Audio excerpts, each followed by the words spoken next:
今回この動画でお伝えしていくことは PSA 鑑定の本社の方に自分で提出して鑑定を受ける方法、そのために必要な PSA 鑑定の本社の公式サイトからオンライン申し込みを済ませていく手順動画になります。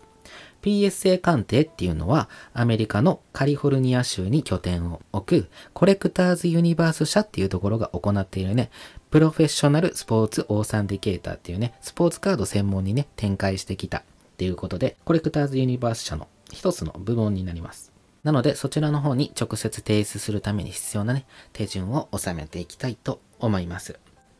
まずはじめにお伝えしておかなければいけないことは PSA 本社と PSA ジャパンですね、日本支社ですね、は公式サイトが異なります。プラン内容も異なります。提出手順も異なりますし、提出先も異なりますので、混同しないように気をつけてください。日本支社 PSA ジャパンの方であれば、日本支社の方に提出しないといけません。PSA 本社の方は自分で国際発送して PSA のカリフォルニア州のね、拠点まで提出するっていうことになります。なので、一口に PSA 鑑定って言ってもね、提出方法が違うよっていうのは知っておいてください。日本支社は日本支社から、PSA 本社からってことになります。そして公式サイトですね。公式サイトの URL。こちらはアメリカの方になります。本社の方ですね。psacard.com っていうね、公式サイト URL ですね。それに対して、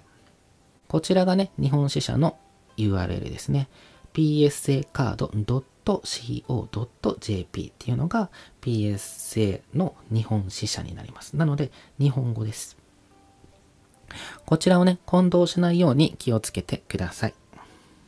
このように、本社と日本社では公式サイトが異なってサービス内容とかも異なるんですけれど、ホルダーとかね、証明番号とか、ポピュレーションレポート、鑑定履歴ですね。履歴の分布図です。分布図とかは共通です。アカウントについては本社の方に登録されます。日本支社を利用した場合も本社の方に登録されます。なんですけれど、注意してほしいことは、日本支社の方を先に利用したことがある方は、本社の登録が日本語表記になっているので、本社を利用するときは英語表記に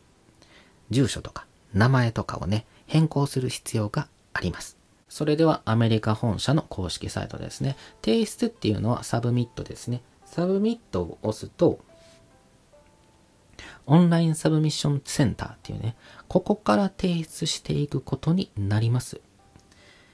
もし日本支社を利用したことがなくてね、アカウントがない方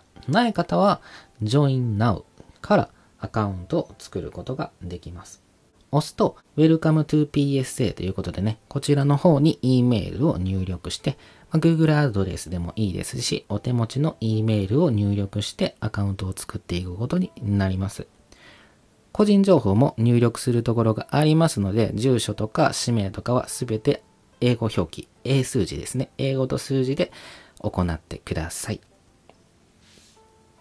住所の書き方はね、住所、英語、書き方とかで検索するとヒットすると思います。自分のブログの方でも書き方書いてますけれど、その URL はね、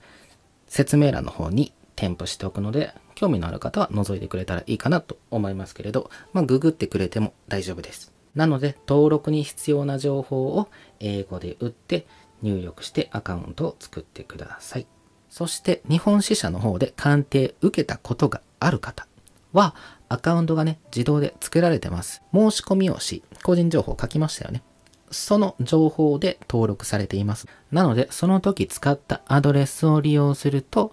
ログインすることができます。こちらのサインインですね。サインインの方をタップして Welcome to PSA ということで、こちらの方に入力して次の画面に移るとパスワードが要求されます。パスワードは日本支社から利用した方は決められてないので、ここパスワードわからないはずなんですね。知らないと思うので、forgot パスワード、パスワード忘れたの、リセットパスワード、パスワードをリセットしましょうねということで、この下の部分ですね、こちらのリンクを押すと再発行の画面に移りますので、先ほど入力したアドレス宛てに再発行に必要な情報が届きます。そして再発行したパスワードをこちらに入力してログインします。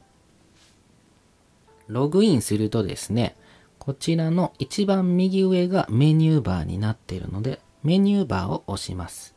メニューバーを押して、下の方にアカウントってありますよね。こちらを開いて、こちらの方に PSA メンバーシップって書いてますけれど、ここを開くとですね、いろいろカテゴリーあるんですね。このうちの PSA プロフィールっていうのがありますよね。ここが自分のプロフィールになります。ここを開くと、日本支社の提出の時に入力した書いた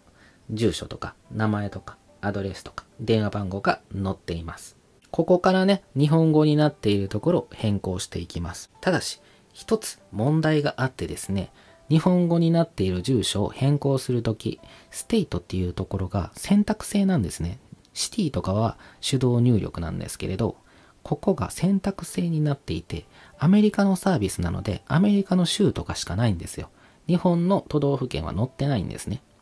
なので、問い合わせてみるとね、正しい住所を送ってくださいっていうことだったので、正しい住所を送ると、このステートの部分も英語表記に変えてくれます。運営さんがね。なので、問い合わせフォームからメールでね、Google 翻訳とか使いながら、住所正しいのに変えてくださいっていうことを送れば、ちゃんと変更してもらえます。そのコンタクト方法ですね。問い合わせ方法は、PSA 鑑定のトップですね。トップ画面の一番下です。コンタクトアスということで、電話番号とメールアドレスが載ってるのでね、メールアドレスの方からメールを送れば、ちゃんと修正してもらいます。電話番号についてもね、さっきのアカウントのところで、日本支社を先に利用した方は、普通の携帯番号とかになっていると思いますので、黒板付きの番号に変えておいてもいいかもしれませんね。日本の場合はプラス81で頭の0が取れてね、090の場合は頭の0が取れて90になります。あとは同じですね。それではこれでね、初めて PSA 鑑定自体を受けられる方も、日本支社の方で先に済ませていて、これから本社の方をね、初めて利用される方も、下準備が整ったと思いますので、これからオンライン提出の流れの方にね、移っていきます。それでは作ったアカウントにログインをしてからサブミット、提出するを選択します。Build your card submission、あなたのカードの提出フォームを作成いたしましょうということでね、ここからオンライン申し込みのページに飛べます。なんですけれど、先に下を見てサービスレベルとか納期日数っていうのが下に書いてるんですね。例えば、バリューであれば、65日程度で鑑定が済みますよってことです。バリュープラスであれば20日程度、レギュラーであれば10日程度、エクスプレスであれば5日程度っていう風にね、納期の日数が早いほど料金は高めになってきますし、なおかつ PSA の特徴としてカードの申告額が高いほど料金も高くなります。そしてその料金が最終的に決定するのは鑑定後です。鑑定後に料金が決定するので、申し込んだ段階の料金ではなくて鑑定後の相場ですね。なので鑑定後までに相場が上がっていた場合、追加料金が発生する可能性はあります。なので納期日数の早めなね、直出しっていうのがね、結構人気だったりするんですね。為替も大きく変わってきたりしますからね。なので、短めな方が、その相場の変動、為替の変動っていうのが少ないっていうメリットがあります。それでは、スタートしていきたいんですけれど、その前に鑑定可能なカードを調べる方法っていうのを先にやっておきましょう。知ってる方は飛ばしてください。それを見るには、ポピュレーションレポートっていうのがあるんですね。ここを押すと、ポピュレーションレポート、Search for PSA Graded Item ということで、PSA にグレーディット、等級付けされたアイテム、その履歴をね、検索できますよってことです。これまで PSA 鑑定に提出されたアイテムのタイトル、カードタイトルであったり、分布ですね、枚数分布。何枚提出されて何枚何点だったかっていうのがね、カードの種類ごとに書いてあったりするページがあるんですね。それを検索できます。なので、こちらからね、入力して、検索するとヒットします。あまりキーワードが多いと検索がヒットしないことがあるので、まずは年号とタイトルだけの方がいいですかね。そして、ポケモン2022で検索しましたけれど、それにね、該当するやつがダーッと出てくるので、例えば押して、開くと、ここが鑑定に出された枚数ですね。そしてそのうち、オートグラフカード25枚あったってことですね。サインカードが25枚あったってことです。そして、これがポピュレーションレポート。これが価格ですね。そして、これがオークション。こういうのがありまして、プライスとかに行くと、ショップウィズって書いてますよね。アフィリエイツって。ここで検索すると、今出品されてる、販売されているっていうのが出てくるっていう感じですかね。オークションとか、eBay とかですかね。フリマとかね。そういうのを参考にしながら価格設定、申告額っていうのを決めていかれたらいいかなと思います。未鑑定カードから鑑定後の相場の間でね、だいたい自分だったらこれぐらいなのかなっていうので大丈夫です。もしね、申告額低く見積もりすぎて、これはもうちょっと上のプランで出してもらわなきゃ困るよっていう場合は、支払いは鑑定後に請求されるので、その時に追加料金請求されるだけで済みますので、ペナルティになるとかそういうのはないので、後でちゃんと料金払えば、ちゃんと受け取ることができますのでね。そして話を戻すと、こういうね、ポピュレーションレポートを検索して、英語で検索しなきゃいけないので、キャラクター名とかタイトルとか、英語表記になってたりしたり、名前変わってたりするので、ちょっと検索難しいですけれど、いろいろね、ネットで検索しながら調べてみてください。検索してヒットしない場合とか、新しいタイトルのカードゲームとかができた時とかね、全く新しいのって履歴がないので、そういう場合はですね、このアカウントっていうとこですね、一番下の。これはアカウントを作成しないと開けないページなので、アカウント登録後に開けるようになります。そしてここですね。カスタマーリクエストセンターっていうのがありまして、こちらに飛ぶと、ここを開くとね、PSA リサーチリクエスト、PSA の調査を要求しますっていうことですね。ここを選択して、下の項目、説明とかね、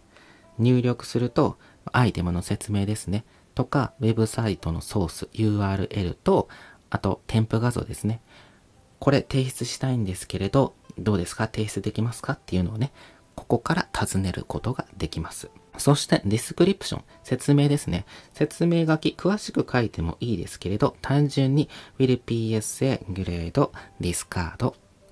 このカード、グレードできますか？ PSA でってことですね。この Web ソースっていうのは、ここに入力する尋ねたいカードとか、アイテムとかの詳しく載っているウェブサイト、公式ウェブサイトです。個人が作ったやつではなくて、公式のウェブサイトの URL を載せる必要があります。例えば、ポケモンカードゲームであったら、ポケモンカードゲームの公式サイトとか、遊戯王であったら、コナミの公式サイトの OCG だったら OCG、ラッシュデュエルだったらラッシュデュエルのページっていうのを載せるっていう感じになってきますかね。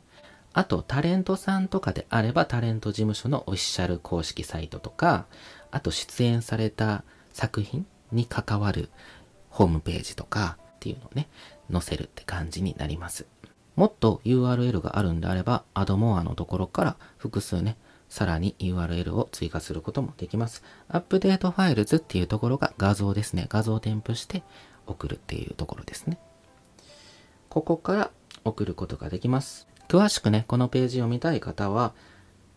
スマホのね、機能とか、パソコンの機能とか使って、自動翻訳でね、ある程度理解できると思うので、こういうのを使いながら、日本語に変えてください。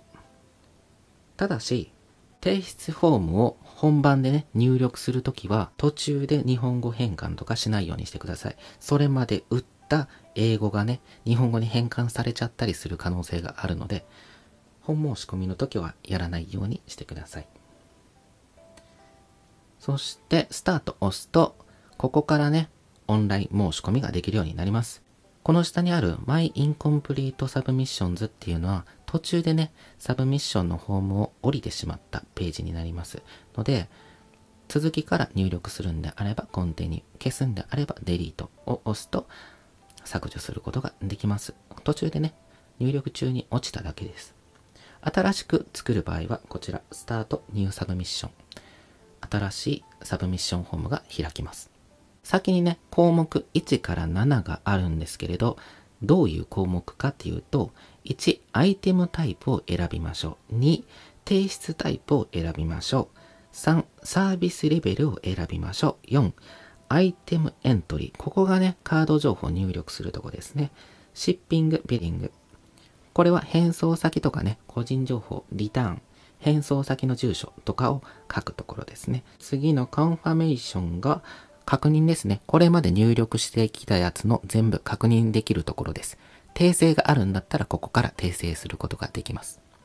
そして最後のサブミット、提出っていうところを完了させると申し込みが完了します。というね、流れになっています。それではね、1項目目、アイテムタイプを選びましょう。この一番上のレギュラーオアスモールサイズカードっていうのが通常のカードの大きさです。例えばレギュラーサイズカードっていうのは海外と日本じゃね、大きさが違うかもしれませんが、日本の場合はレギュラーサイズカードっていうのは 63×88mm ですね。どういうカードタイトルがあるのっていうと、ポケモンカードゲームとか、マジック・ザ・ギャザリングとか、ワンピースカードですね。そして、ワイシュ・シュワルツとかもそうかな。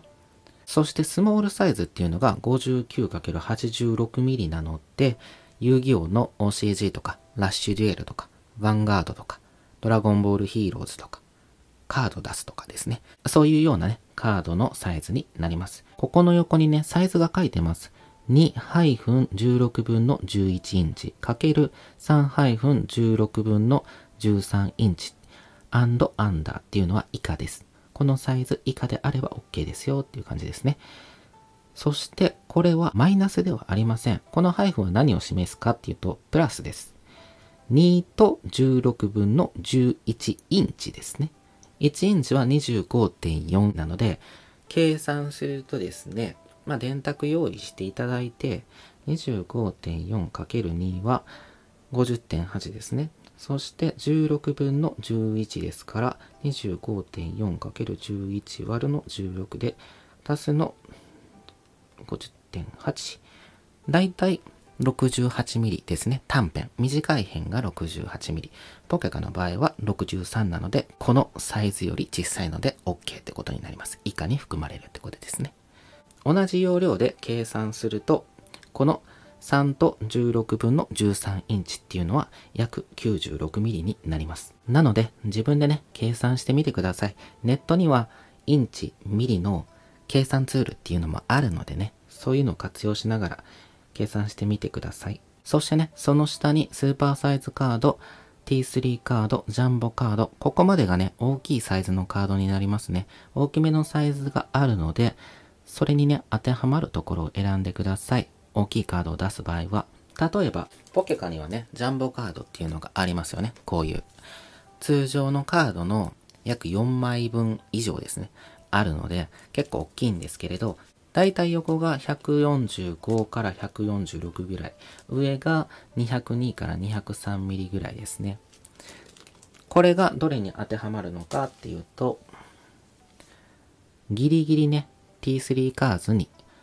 入りますね。5と4分の3インチ ×8 インチのところです。下にね、ジャンボカードって書いてますけれど、ちゃんとね、ここの横の計算をして、当てはまるやつを選んでください。そしてその下はコインとピンバッジですね。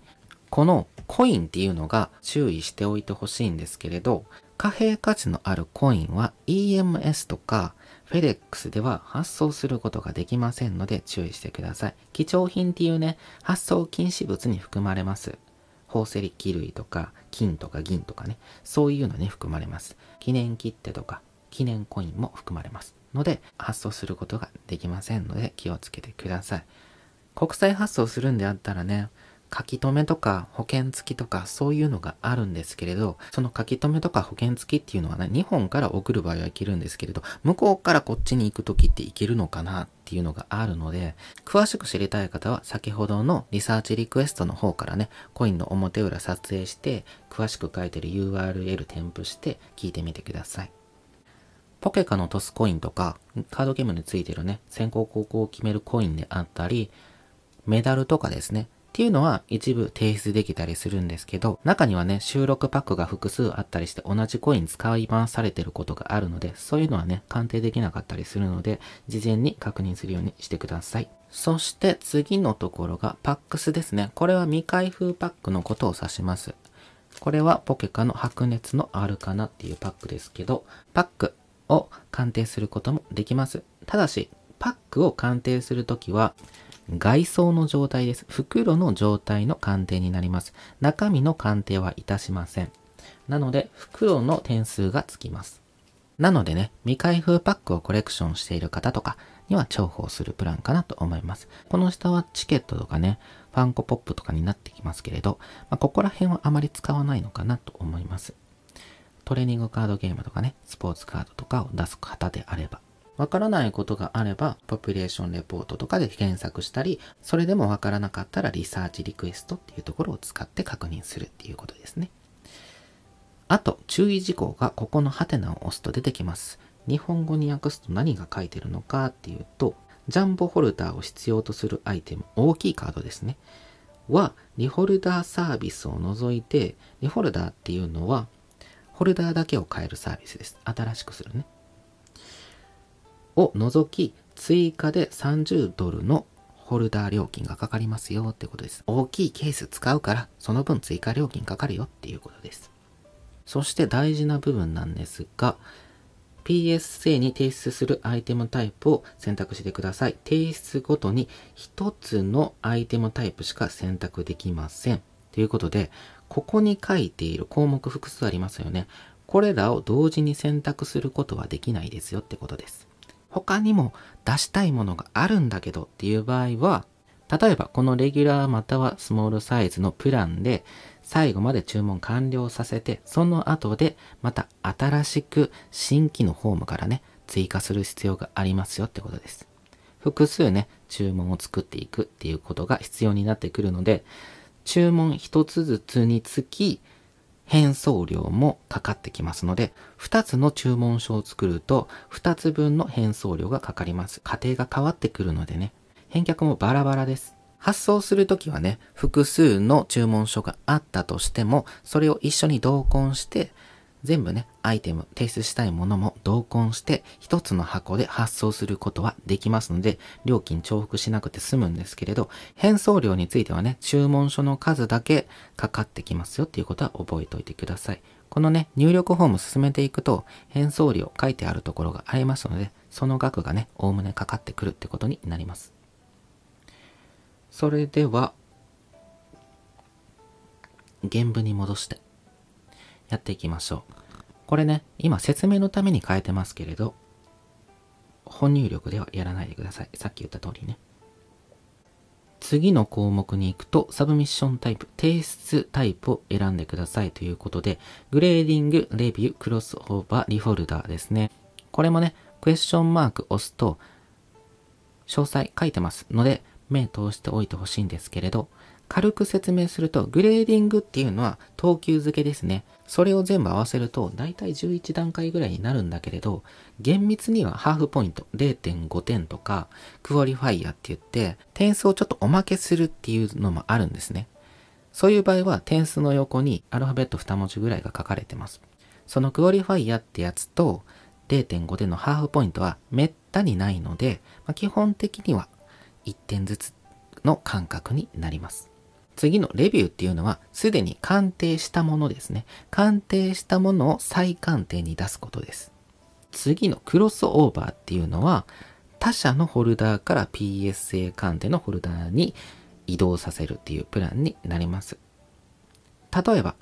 BGS から PSA、CGC から PSA っていう風にね。このクロスオーバーにもいろいろ条件があって、PSA 鑑定の場合は、ミニマムグレード選択できるんですね。ミニマムグレードっていうのは略して MG とか言われたりしますけれど、希望の最低評価。例えばミニマムグレード9点を指定すると、9点または10点の場合に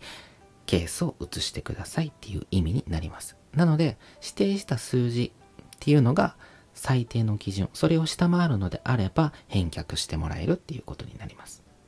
そしてその次のリホルダーっていうのがリホルダーですね。再ホルダーということで、ホルダーを再び入れ替えるということです。新しくするということですね。古くてね、傷ついたホルダーとか、ラベルがね、新型になった時に旧型より新しくしたい場合とか、そういう場合に新しくする時にリホルダーっていうのをね、使われることがあります。この下に書いてあるコレクターズクラブバウチャーズっていうのは、コレクターズクラブ有料会員ですね。PSA 鑑定の有料会員メンバーの特典とかになってきます。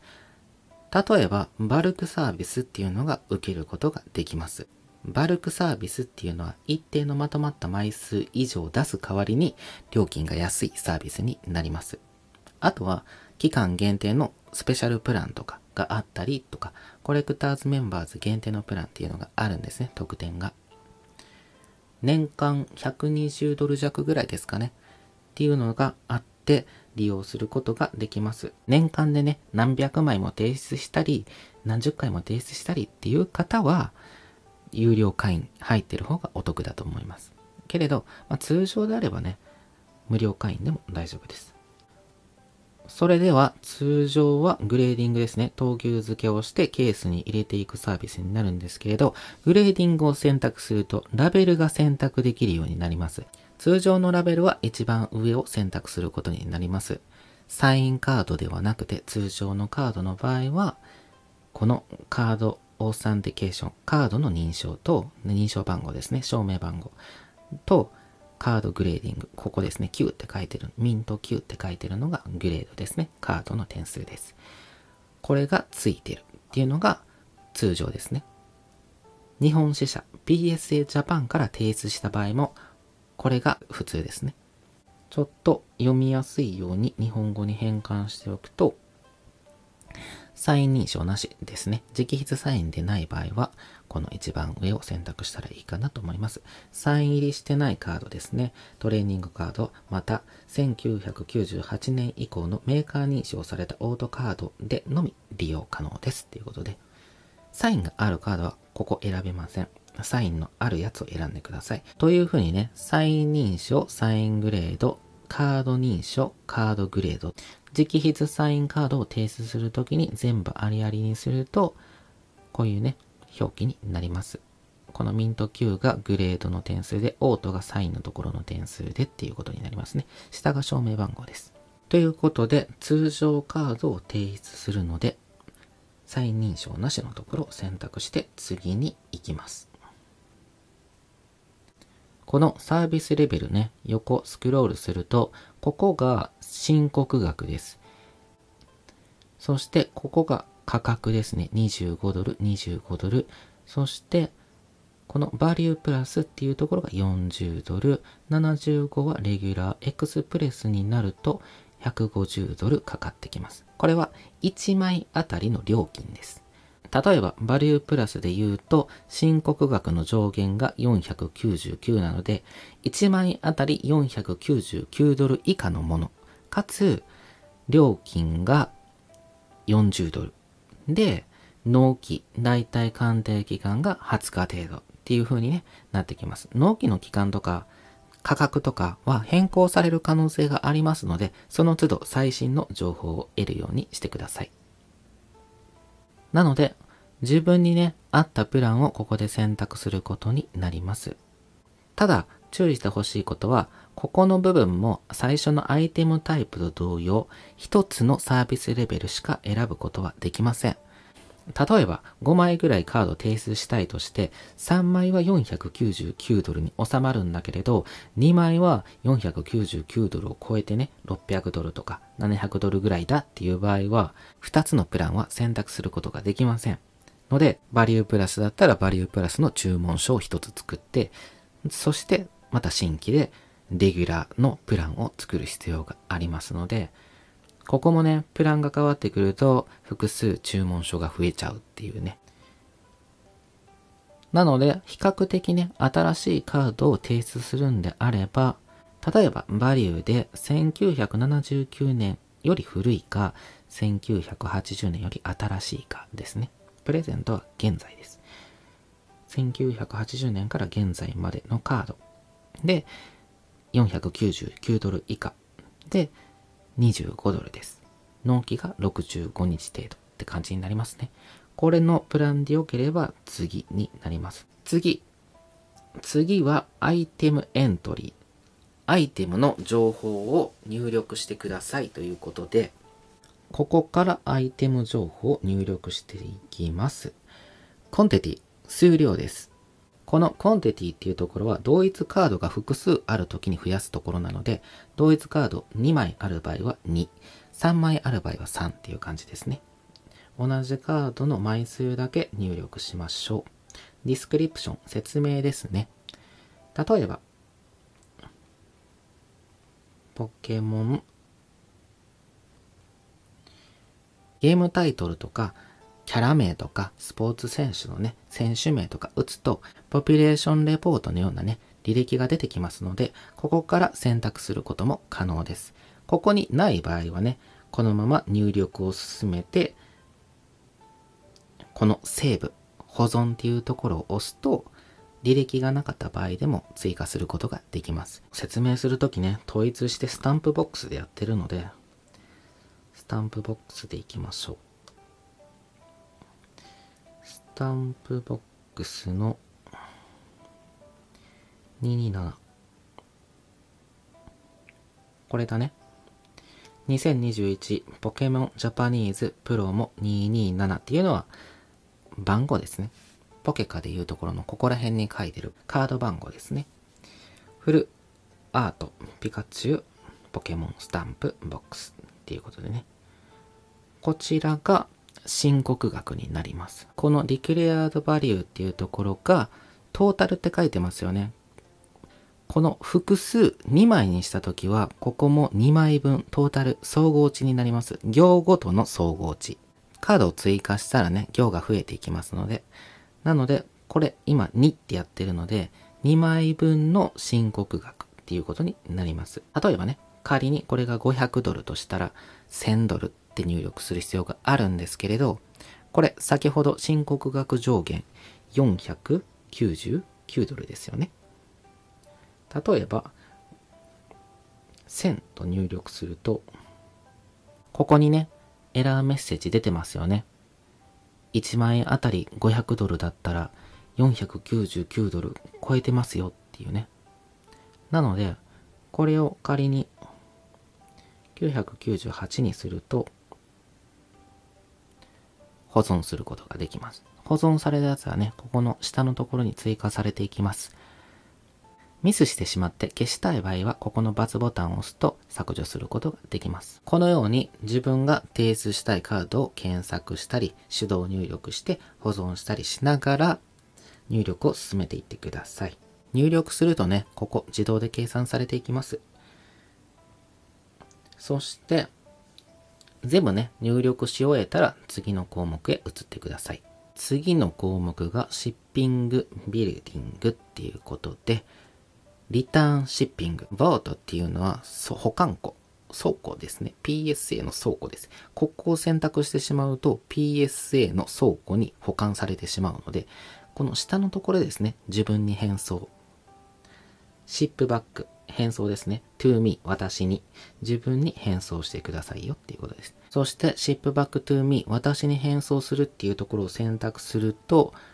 料金と返送料。そしてそれを合算した額ですね。このバウチャーっていうのは割引とかがある人はここで入力するっていう形になるんですけれど、基本的にはないと思うので、下のね、クレジットカード、支払い情報ですね。ビザ、マスターカード、アメリカンエクスプレス、ディスカバーのどれかを選択して、カードナンバーですね。カードナンバーを入力して、これは有効期限、カードの有効期限ですね。ネームオンカード、カードの名前、名義ですね。を入力してっていうことで、こちらに入力したクレジットカードとか、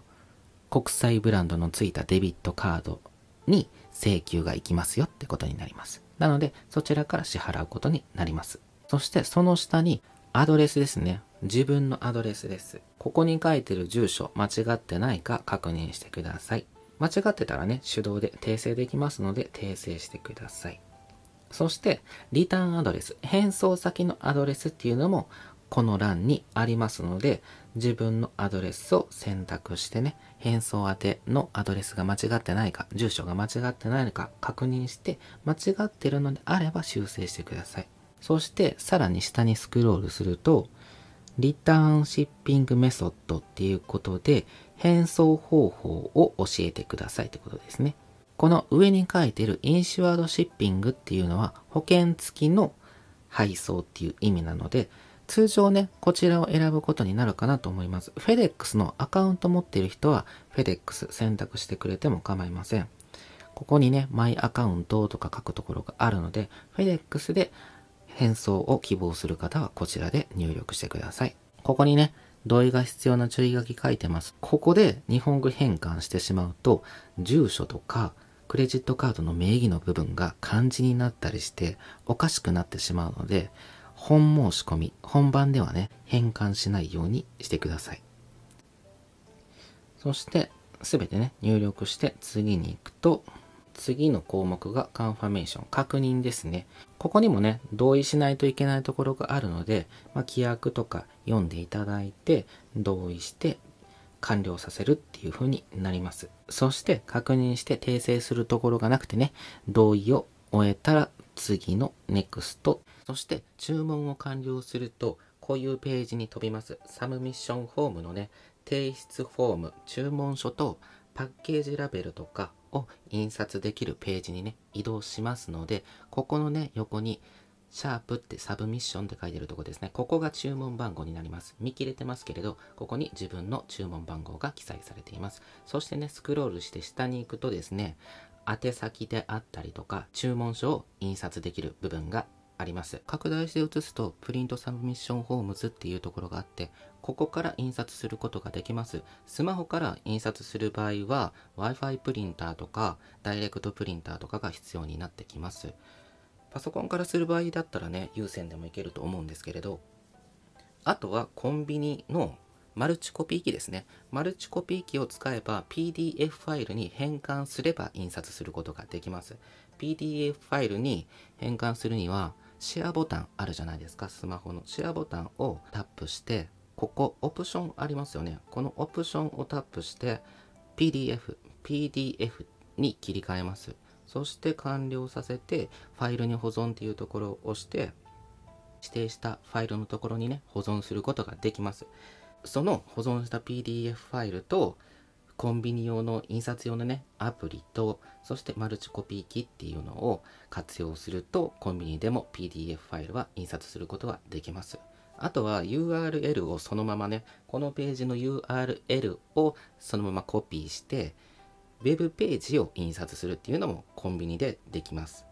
大手コンビニのね、マルチコピー機の使い方とかはね、テキスト版の方にリンクは貼ってますけれど、各自自分で調べるようにしてください。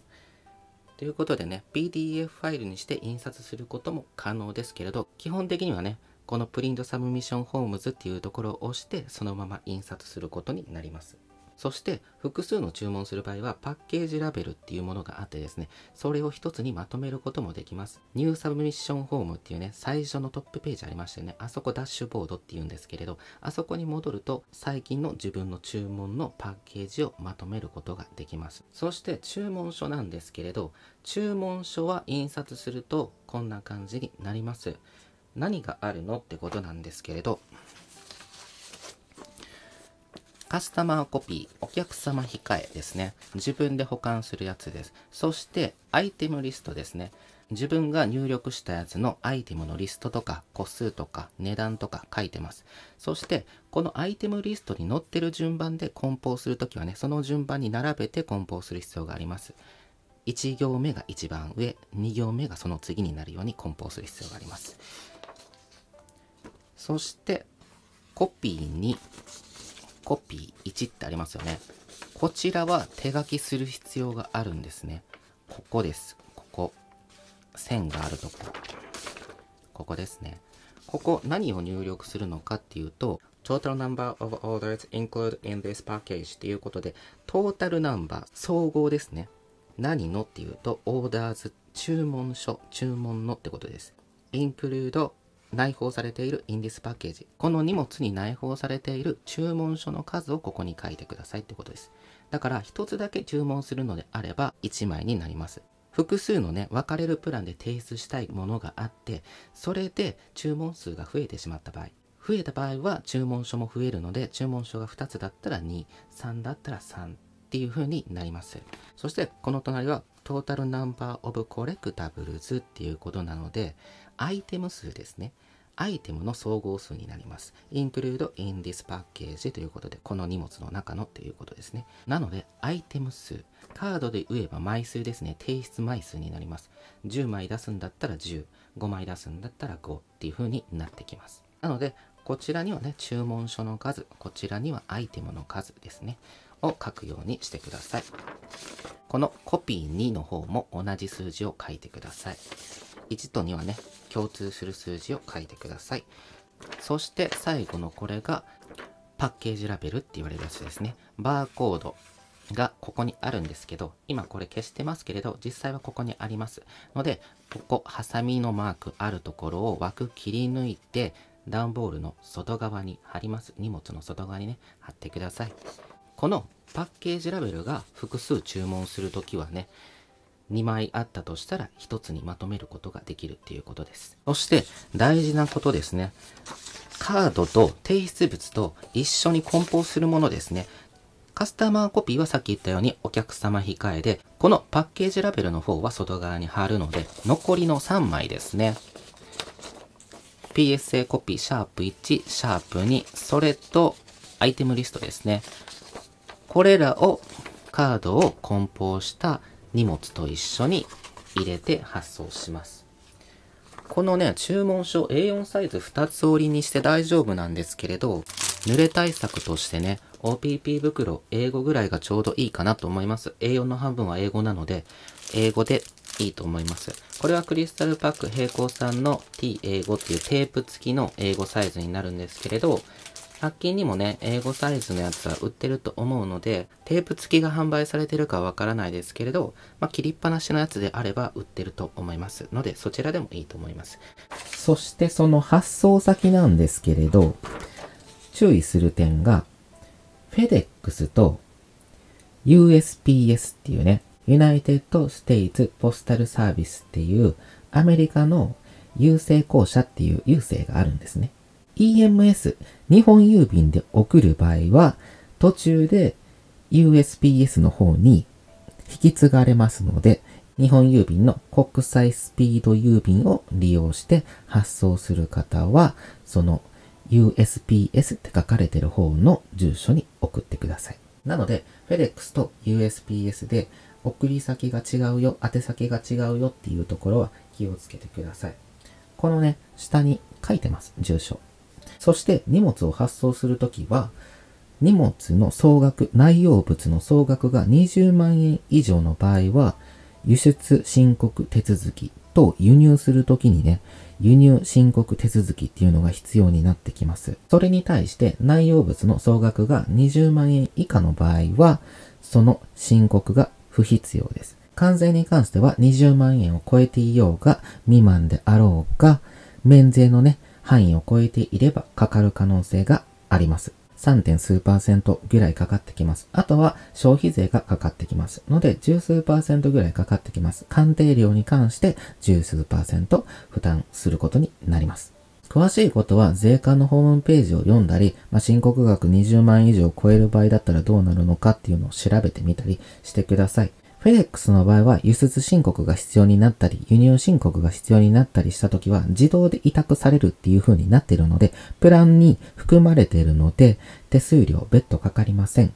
けれど、郵便局に代行してもらうとか、他の業者さんに代行してもらうってことになると、自分で頼みに行く必要があります。そして、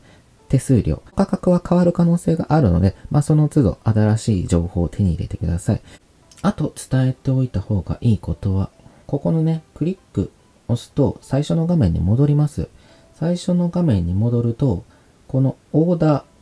My Recent Submissions っていうのが下に追加されてますよね。これがさっき注文完了させたやつです。この注文書の発送期間ですね。猶予期間は30日です。30日以内に現地に届く必要があります。なので、31以内に届かなかった場合とか、放置してしまった場合は、取り消しになります。キャンセル扱いになります。修正が必要だったらね、ここから修正することもできますし、消すこともできます。できるんですけれど、修正するときに気をつけてほしいことは、修正すると、これまでのプランが新しいプランに変わります。もし、料金帯が変わっていた場合、その新しい料金帯で反映されますので、内容がね、変わってしまう恐れがありますので、変更するときはね、気をつけてください。どうしてもね、変更しなきゃいけないときは変更せざるを得ないんだけれどね、そういうこともあるということを知っておいてください。このメイクチェンジっていうのがね、編集ですね。そして、このパッケージ Together っていうのが、この申込書のコードの統合ですね。一つにまとめるボタンですね。ここをチェックして、そしてこの下の Create Package Label、パッケージラベルを作成しますっていうところを押すと、ここにね、2つ目の注文が並んでたとしたら、その2つ目の注文とパッケージラベルをまとめることができますので、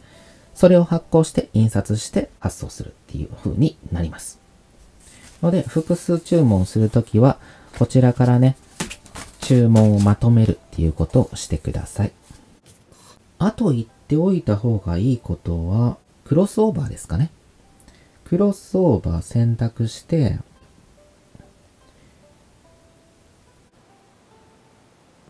やっておきたいことは、クロスオーバーのカード情報の入力方法です。入力方法は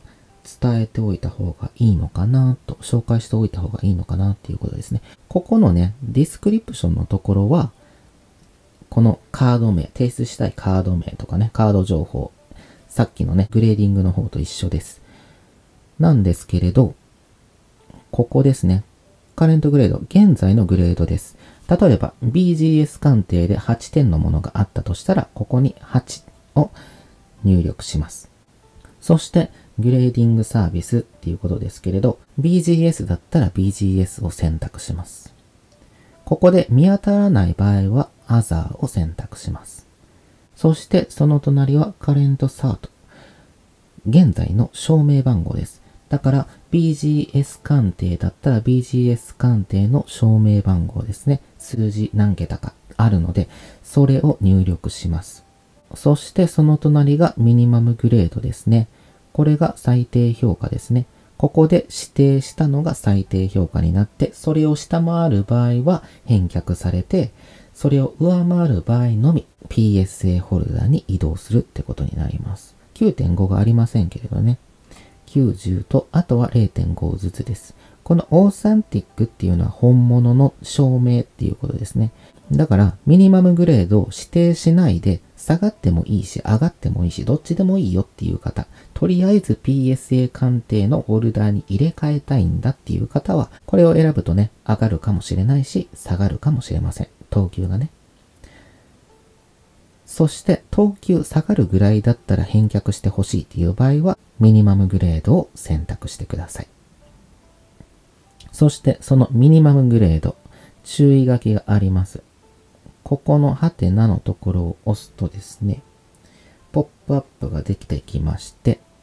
ここに何が書いてるのかっていうと、ミニマムグレード10点を最低10点ですね。もう10点だったら入れ替えてくれっていうね、そういう要求をするときに 9.5 点のカードは提出できませんよってことです。10点を指定するんであれば、提出する方も10点のホルダーである必要がありますっていうことですね。なので、9.5 点を提出するんであれば、ミニマムグレード指定できる限界は 9.5 点です。なので、ミニマムグレードは同等以上の点数じゃないとね、指定はできませんっていうね、注意書きです。そして、ここは同じですね。Declared Value Total ということで、トータルの申告額ですね。ここは申告額を入力することになります。このようにクロスオーバーのね、入力するフォーム、カード情報を入力するとこはグレーディングとね、多少異なりますので、クロスオーバーしたい方はこちらのプランから提出する必要があります。もちろんね、カードを取り出した場合は別ですよ。クロスオーバーじゃなくて普通のグレーディングの方からします。BGS 鑑定のホルダーから割ってね、カード出した場合ね。出した場合はもうケースに入ってないので、普通のグレーディングの方から提出することになります。クロスオーバーは他社のホルダーに入った状態で提出する必要があるプランなので、カードをね、抜いてしまうと使うことができません。以上が PSA アメリカ本社直出しと言われる直接出しですね。自分でアメリカの方へ申し込んで提出する流れになります。また発送に関しても配送会社の方へ自分で申し込む必要があります。EMS だったら日本郵便の国際スピード郵便っていうホームページから申し込む必要がありますし、FedEx であれば FedEx のホームページからアカウント作成して申し込む必要があります。そして内容物の総額が20万円以上であれば輸出申告っていうものが必要になってきたり、輸入申告っていうものが必要になってくるので、そういう時にね、FedEx であれば自動委託になるんですけれど、EMS の方は自分でね、手動で委託する、依頼するっていうことが必要になってきます。20万円以下の場合は必要ないです。あと、気をつけてほしいことは発送時の保険です。EMS の方は保証をかけない場合は最低2万円まで保証されるんですけれど、保証がね、ちゃんとかけたい場合は、20万円以下であれば、だいたい数百円、400円ぐらいだったかな。それを超えてつける場合はさらに上乗せしていく形になって、最大200万円までいけるのかな。そして FedEx の場合は何も保証をつけていないと貨物の紛失とか賠償が必要になった時はね、1貨物あたり100米ドル、または重量 1kg あたり20米ドル、どちらか高い方ですね、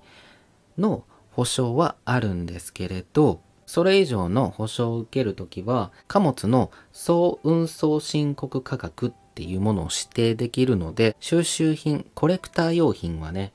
美術品とか芸術品のカテゴリーに含まれていて、他にもそのカテゴリーの中には貴金属とか宝飾品、宝石類であったり、ガラス製品、毛皮であったり、その他特別価格品を含みます。特別価格、その品に対して特別なね、値打ちがついたものですね。なのでコレクター品とかもその分類に入ります。そのカテゴリーのね、総合の運送申告価格の上限は1000米ドルまたは 1kg あたり20米ドル、いずれか高い方になりますので、鑑定品ってね、そんなに重たいものではありませんので、1000米ドルの方になります。ということで、1000米ドルに為替レートをかけるって感じですね。仮に140円だとしたら14万円ってことになります。それが上限です。なので、その総申告価格を上限のね、1000ドルにしたとしても、発送中に紛失とか破損とかあった場合は、そこまでが頭打ちってことになります。なので、FedEx では保険の提供はしてないんですね。保証はあるんですよ。保証はあるんですけれど、別途高額保険っていうのはないんですね。なので、保険を希望の際は、保険会社等を通じてね、別途貨物保険っていうのをね、かけていただくことを推奨いたしますよっていう案内を受けていますので、なので、FedEx で高額の提出物を発送するときであったり、逆にFedEx を指定して返送を希望する場合とかはね、気をつけてください。こんな感じでね、直出しは直出しで手間がかかることもあります。プラン内容が変わったりね、税率が変わったりとか、配送料が変わったりとか、いろいろありますので、その都度最新の情報を得るようにしてください。税関のホームページを読んだり、各配送会社のホームページを読んだりとか、わからないことがあるときはね、各公式サイトのね、お問い合わせフォームとか活用しながら、必要な知識を専門のね、プロフェッショナルな人に尋ねるのが確実なのでね。ということでね、高額なものを提出する場合はいろいろと気をつけてください。内容物が20万円以下に収まる場合であったり、あとはフェレックスであったら1000ドル以下で収まる場合であれば、そこまで気にする必要はないんですけれど、それでもね、免税の範囲を超えると関税がかかってくることになるので、鑑定額に対して関税 3. 数%、消費税 10% ぐらいはかかってきますので、そういうこともね、税関の公式サイトに載っていたりするので検索してみてください。それでは、梱包方法については別の動画で収めていきます。そしてね、こちらに置いているのが PSA のロゴ入りのスリーブになります。ケースをそのまま入れれますね。そしてここがコーナーカットになってるやつなんですけれど、この他のね、スリーブもね、いくつかあってですね、これは硬質ケースですね。これらは別の動画で紹介していますので、そちらの URL も概要欄、説明欄の方に添付しておきますので、そちらで参照してください。それではね、長々と語らってきましたけれど、PSA 鑑定アメリカ本社への直出しオンライン申し込みの方法の流れと注意点ですね、は以上になります。ご視聴いただきありがとうございました。